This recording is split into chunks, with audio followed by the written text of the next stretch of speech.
Mr. President, you were shaking your head when we were exchanging this question. What are your thoughts on, bringing adversaries to the table? Does it require, is defeat a prerequisite for dialogue, or we can, bypass this phase and go to dialogue? And there are so many crises in the world that cannot afford a victorious Well, I have to say here that Nelson Mandela is one of my greatest icons, my greatest hero. I think it's an inspiration. He was put in prison for many years. He was sentenced to death, threatened to be sentenced to death, accused of many things. And his famous statement was that he was willing to give his life for the principle of freedom.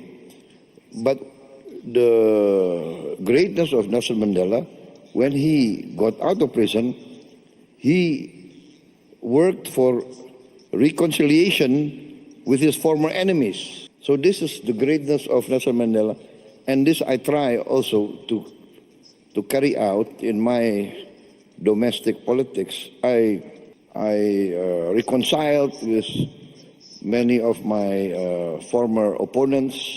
For instance, we had a very long rebellion, separatist rebellion in Aceh. Very long. I think more than nearly 30 years.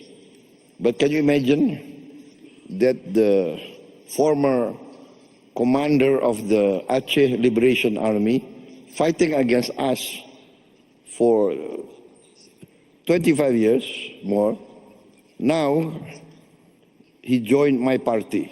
He's in my political party. And he's now governor of Aceh, and I'm president of Indonesia. This shows that former enemies can come together. And I think this is the lesson of Nelson Mandela. I want to say I was a former soldier. And as a former soldier, I really know the value of peace and reconciliation.